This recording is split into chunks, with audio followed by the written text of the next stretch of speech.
আপনি কি জানেন আপনার জন্মের নক্ষত্র ঠিক করে দিতে পারে আপনি কোন রত্ন পড়লে ভাগ্য খুলবে আর কোন রত্ন পড়লে জীবনে আপনার বিপদ নেমে আসবে। একই রত্ন একজনের জীবনে রাজ্য এনে দেবে আর অন্যজনের জীবনে তৈরি করবে দুর্ভাগ্য। কিন্তু কেন এমন হয়?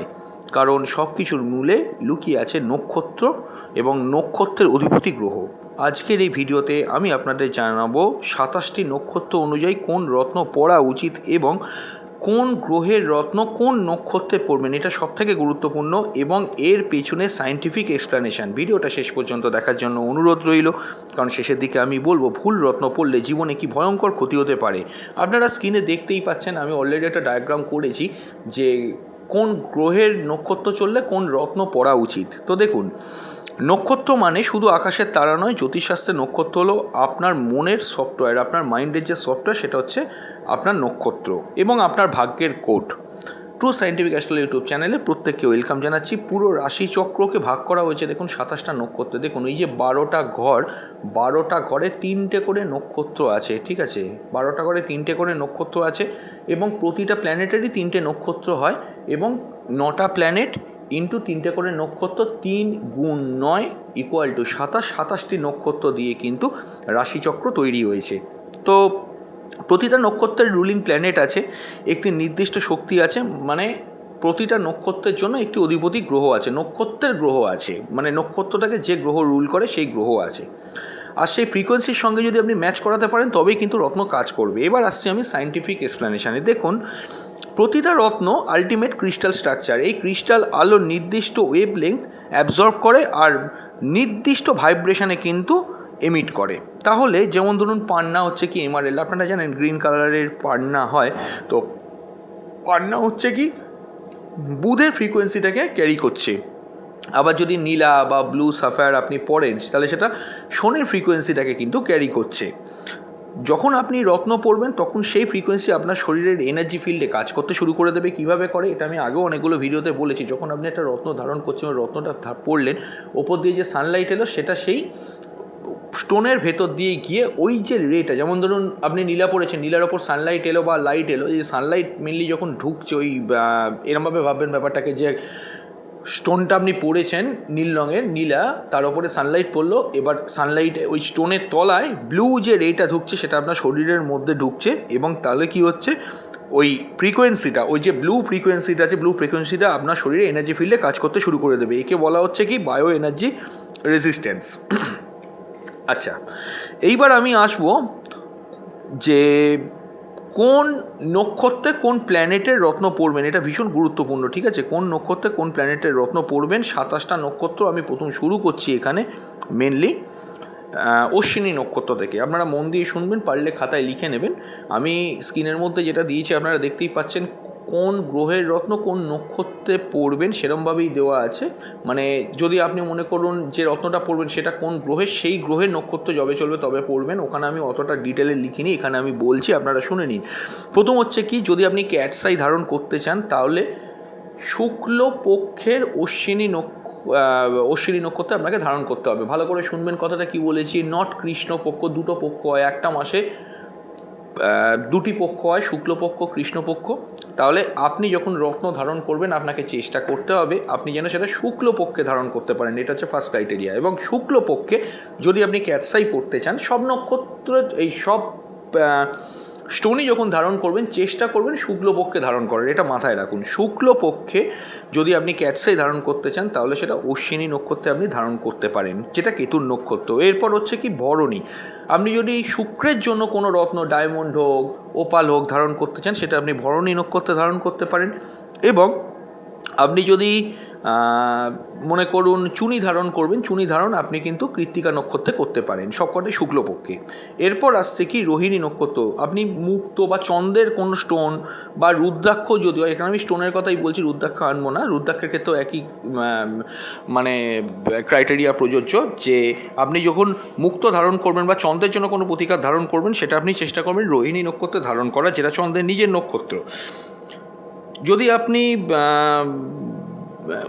কোনোভাবে এখানে রেড কোরাল ধারণ করতে চান, লাল পলা ধারণ করতে চান মঙ্গলের প্রতিকার স্বরূপ, সেখানে আপনি মৃগশিরা নক্ষত্র ধারণ করতে পারেন। এরপর হচ্ছে কি আপনি গোমেদ ধারণ করতে চাইলে বা রাহুর জন্য কোনো রত্ন ধারণ করতে চাইলে সেটা আপনি আদ্রা, যেটা রাহুর নক্ষত্র, সেই নক্ষত্রে ধারণ করতে পারেন।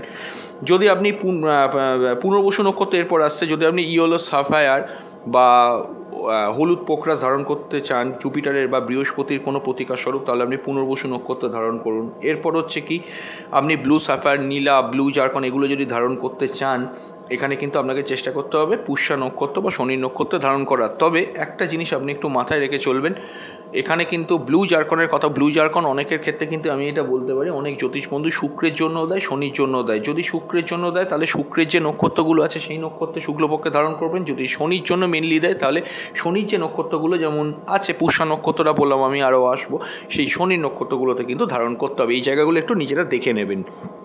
আচ্ছা, যদি কোনোভাবে আপনাকে বুধের জন্য এমারেল বা পান্না ধারণ করতে, আপনি অশ্লেষা নক্ষত্র ধারণ করতে পারেন। আবার সেই কেতুর নক্ষত্র, দেখুন ক্যাটসাই আপনি একটা বলেছিলাম আমি অশ্বিনী নক্ষত্র ধারণ করতে পারেন। এরপর কিন্তু আমি বলবো ক্যাটসাই আপনি কিন্তু মঘা নক্ষত্র ধারণ করতে পারেন, কারণ মঘাও কিন্তু কেতুর নক্ষত্র। দেখুন আমি প্রথমেই বলেছি 9টা প্ল্যানেটের 3টে করে নক্ষত্র হয়, তাই যার যা গ্রহের নক্ষত্র চলবে শুক্লপক্ষে সেই নক্ষত্র চলবে, আপনি ওই নক্ষত্রে ধারণ করে নিতে পারেন। এরপর হচ্ছে কি আবার সেই শুক্র ফিরে আসছে, আপনি যদি শুক্রের জন্য পড়তে চান, শুক্রের জন্য ডায়মন্ড পড়তে চান, শুক্রের প্রতিকার স্বরূপ ওপাল বা জাস্ট লাইক যা স্টোনগুলো হয় সেগুলো ধারণ করতে চান, তাহলে আপনাকে কিন্তু অবশ্যই শুক্রের জন্য এখানে আপনাকে পূর্ব ফাল্গুনী নক্ষত্র ধারণ করতে পারেন। একটা বরণে বলেছিলাম, আবার পূর্ব ফাল্গুনী নক্ষত্র ধারণ করা যেতে পারে। এরপর হচ্ছে কি আপনি যদি চুনি ধারণ করতে চান বা স্টার রুবি ধারণ করতে চান, সেটা আপনি কিন্তু চেষ্টা করলে উত্তর ফাল্গুনী নক্ষত্র ধারণ করতে পারেন। উত্তর ফাল্গুনী নক্ষত্র চলবে যখন, উত্তর ফাল্গুনী নক্ষত্রে আপনি অবশ্যই ধারণ করতে পারেন। ঠিক আছে? আচ্ছা, আমি আলোচনাটা আরও এগোবো, তো তার আগে বলবো যারা যারা কনসালটেশন করাতে যাচ্ছেন স্ক্রিনে দেওয়া নাম্বারে হোয়াটসঅ্যাপ করে বুকিং করলে বাড়িতে বসে অনলাইনেই ডিটেল প্রেডিকশন পেয়ে যাবেন। কোনো সামান্য কথার আলোচনা এখানে না, ডিটেল প্রেডিকশন পাবেন 100% সিকিউরিটিও মেনটেন করে, আপনি স্যাটিসফাইডও থাকবেন। এবং বহু মানুষ আছেন আমাদের চেম্বারে যে আসতে হবে তা না, আপনারা বাড়িতে বসে আপনাদের গৃহে বসে অবশ্যই নিজের রুমে অবশ্যই কিন্তু ওভার দ্য ফোন ভালো প্রেডিকশন পাচ্ছেন। বুকিং মাস্ট, অবশ্যই কিন্তু আপনার প্রশ্নগুলো লিখে পাঠাবেন 1 2 3 4 5 করে, এবং আপনার ডেট টাইম প্লেসটা দেবেন, বুকিং করবেন। আমরা অবশ্যই একদিন পর আপনাকে কল করে আপনার যা সমস্যা আছে সেই সমস্যাগুলো নিয়ে ডিসকাশন করে আপনার প্রশ্নের উত্তরও দিয়ে দেবো, এবং ওটার বাইরেও যেগুলো বলা যেতে পারে সেইগুলোকেও কিন্তু আমরা অবশ্যই আপনাকে জানিয়ে দেবো। হ্যাঁ, এবং আপনি তাতে স্যাটিসফাইডও হবেন। হ্যাঁ, চলে আসছি আলোচনায়, যেখানে ছিলাম আমি এখানে উত্তর ফাল্গুনি অবধি বলেছিলাম। এরপর হচ্ছে কি আবার সেই চন্দ্রের নক্ষত্র, দেখুন চন্দ্রের প্রতিকার এর আগে রোহিণীতেও করতে বলেছিলাম, করতে পারেন স্টোন, যেমন মুক্ত পড়তে গেলে আবার হস্তা নক্ষত্র আপনি পড়তে পারেন। এরপর হচ্ছে কি মঙ্গলের জন্য যদি পলা ধারণ করতে চান, এর আগে ধনিষ্ঠা বলেছিলাম, এবার আসছে কি চিত্রা নক্ষত্র। চিত্রা নক্ষত্র কিন্তু খুব ভালো কাজ করে, চিত্রা নক্ষত্র কিন্তু আপনি পলা ধারণ করতে পারেন, অবশ্যই শুক্লপক্ষ হতে হবে। আচ্ছা, এরপর হচ্ছে কি রাহুর জন্য গোমেদ পড়তে চাইলে আপনি সাথী নক্ষত্র ধারণ করুন। এর আগে আদ্রা বলেছিলাম, আদ্রা নক্ষত্র করা যায়, সাথী নক্ষত্র করা যায়। এছাড়াও ইয়েলো সাফায়ার, জুপিটার বা বৃহস্পতির প্রতিকার স্বরূপ আপনি সেটা বিশাখা নক্ষত্র ধারণ করতে পারেন, সেটাও খুব ভালো কাজ করবে। শনির জন্য যদি আপনি ব্লু সাফায়ার ধারণ করতে চান সেটা, বা এমিটিস ধারণ করতে চান, তাহলে আপনি অবশ্যই অনুরাধা নক্ষত্র ধারণ করবেন। এরপর হচ্ছে কি আপনি যদি বুধের জন্য পান্না বা এমারেল যেটা হোক আপনি ধারণ করার মতো দরকার হয় আপনি শুক্লপক্ষের, সেখানে আপনি কিন্তু অবশ্যই জ্যেষ্ঠা নক্ষত্রে ধারণ করতে পারেন, সেটা কিন্তু খুব ভালো কাজ করবে। এছাড়াও কেতুর জন্য ক্যাটসাই আমি প্রথম শুরু করেছিলাম, দেখুন কেতুকে দিয়ে, যেটা অশ্বিনী নক্ষত্রে আপনি ক্যাটসাই ধারণ করতে পারেন শুক্লপক্ষের অশ্বিনী নক্ষত্রে। এখানেও বলবো শুক্লপক্ষের মূলা নক্ষত্রে যদি আপনি ক্যাটসাই ধারণ করতে পারেন তাহলে কিন্তু চলবে, তাহলে আপনার ভালো কাজ করবে। শুক্রের জন্য যদি কোনো প্রতিকার ডায়মন্ড, হোয়াইট জারকন ধারণ করতে চান, পূর্বসারা নক্ষত্র ধারণ করতে পারেন, সেটা ভালো কাজ করবে। এছাড়াও রুবির জন্য যদি স্টার রুবি বলুন বা চুনি বলুন ধারণ করতে চান বা দরকার হয়, সেটাও আপনি করতে পারেন। মোটামুটি আপনার উত্তরাসারা নক্ষত্রে খুব ভালো সেটা কাজ করে। এছাড়াও কি চন্দ্রের জন্য যদি মুক্ত ধারণ করতে চান, শোভনা নক্ষত্রে ধারণ করবেন, ভালো কাজ করবে। মঙ্গলের জন্য পলা ধারণ করতে চাইলে তাহলে সেটা ধনিষ্ঠা নক্ষত্রে করতে পারেন, ভালো কাজ করবে। এছাড়াও হচ্ছে কি রাহুর জন্য গোমেদ পড়বেন। এর আগে আমি বলেছিলাম আদ্রা নক্ষত্র, হ্যাঁ সাথী নক্ষত্র, এবার আসছে আমি শতবিশা। এই নক্ষত্রগুলো হচ্ছে রাহুর নক্ষত্র। তাহলে রাহুর জন্য যদি কোন স্টোন ধারণ করতে চান তাহলে এই নক্ষত্রগুলোর চলবে শুক্লপক্ষে এমন দিনে আপনাকে ধারণ করতে হবে।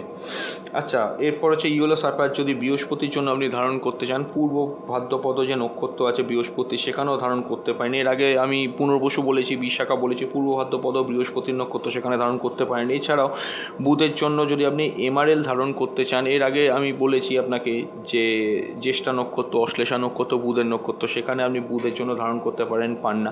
এখানেও আপনি রেবতী নক্ষত্র, শেষ নক্ষত্র 27 নম্বর নক্ষত্রটা, সেখানেও আপনি কিন্তু অবশ্যই এমআরএল ধারণ করতে পারেন রেবতী নক্ষত্রে। তো অর্থাৎ যেটা বোঝা গেল, এক একটা প্ল্যানেটের 3টে করে নক্ষত্র আছে। যেমন হচ্ছে কি কেতুর জন্য যদি কোনো রত্ন ধারণ করতে চান, আপনাকে করতে হবে কি অশ্বিনী, মূলা, মঘা, এই নক্ষত্রগুলো শুক্লপক্ষে যেদিন চলবে আপনাকে ধারণ করতে হবে।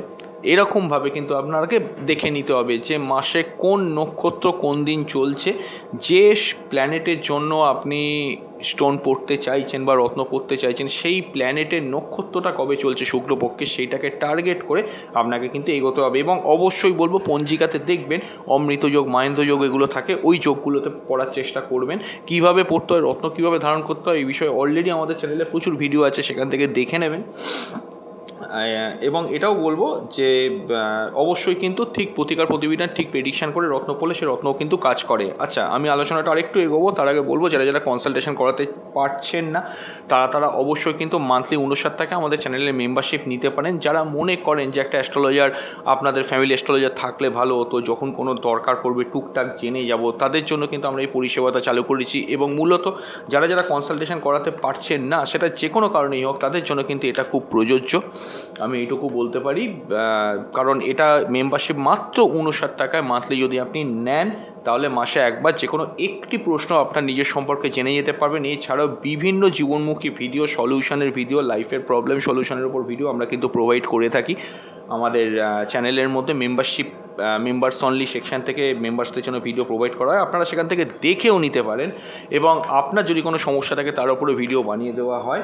তো তাই জন্য যারা কনসালটেশন করাতে পারছে না, তারা মেম্বারশিপ নিয়ে আমাদের সঙ্গে যুক্ত থাকুন। এবং বিভিন্ন পূজাপাঠ, তিথি, নক্ষত্র যদি কিছু জানতে চান, সেগুলোকে আমরা কিন্তু হোয়াটসঅ্যাপ করে আপনাদেরকে পার্সোনালি জানিয়ে দিই। প্রতি সপ্তাহে মেম্বার্সদের জন্য ভিডিও প্রোভাইড করা হয়, অবশ্যই কিন্তু সেখান থেকে আপনারা দেখে নেবেন। আচ্ছা, এখন সবচেয়ে গুরুত্বপূর্ণ হলো ভুল রত্ন পড়লে কী হতে পারে। প্রথম হচ্ছে কি হঠাৎ টাকা পয়সার ক্ষতি হবে, মানসিক অস্থিরতা হবে, সম্পর্ক ভেঙে যাবে, কেরিয়ারে অনেকটা ডাউনফল হবে। কারণ ভুল ফ্রিকোয়েন্সি আপনার এনার্জি ফিল্ডকে কিন্তু ডিস্টার্ব করে দেয়। দেখুন, সব সময় শুভ দিনে পড়বেন, সঠিক ধাতুতে পড়বেন, সঠিক নক্ষত্রে পড়বেন। অনেকে বারটাকে দেখে, যেমন হচ্ছে কি ডায়মন্ড পড়লে শুক্রবার দিন পড়বো না, এরকম করবেন না। ডায়মন্ড যদি পড়তে হয়, নক্ষত্রটাকে টার্গেট করার চেষ্টা করুন, নক্ষত্রটা ভীষণ ইম্পর্টেন্ট। তো যাই হোক, প্রপার ওয়েতে মন্ত্র জপ করে পড়বেন। কীভাবে আবারও বলবো রত্ন ধারণ করবেন, এই বিষয়ের ভিডিও আমাদের চ্যানেলে আছে, সেখান থেকে আপনারা কিন্তু দেখে নেবেন। আমি নিচে কিছু ব্রেসলেটের লিঙ্ক দিয়ে দিচ্ছি, যারা রত্ন ধারণ করতে পারছেন না তারা ব্রেসলেটও ধারণ করতে পারেন। টাইগার আই ব্রেসলেটের লিঙ্ক আমার কাছে অনেকেই জানতে চাইছে, আমি নিচে দিয়ে দিচ্ছি একটা ভালো কোয়ালিটির টাইগার আই ব্রেসলেট। এই ভিডিওতে ক্লিক করলে বাঁ দিকের নিচে সেই প্রোডাক্টের লিঙ্ক থাকছে, আপনারা কিনুন বা নাই কিনুন একবার ক্লিক করে দেখে নিন কীরকম। আর যদি মনে করেন ক্রয় করবেন, ক্রয় করে আপনারা ধারণা করতে পারেন, খুব ভালো কিন্তু এটা কাজও করবে। তো মনে রাখবেন, রত্ন কখনো কোনো ম্যাজিক না, এটা একটা এনার্জি টুল। সঠিক নক্ষত্র অনুযায়ী রত্ন যদি পড়তে পারেন, আপনার জীবন কমপ্লিটলি কিন্তু বদলে যেতে পারে। তো ভিডিওটা যদি কিছুটা উপকার আসে বা ভালো লাগে, অবশ্যই অন্যান্য গ্রুপে শেয়ার করে দেবেন। এবং এই জাতীয় ভিডিও পাওয়ার জন্য নতুন হলে আমাদের চ্যানেলটা সাবস্ক্রাইব করে অল নোটিফিকেশান বেলটি কিন্তু প্রেস করে যাবেন। খুব তাড়াতাড়ি আমরা ফিরবো নতুন এক ভিডিও নিয়ে। নমস্কার।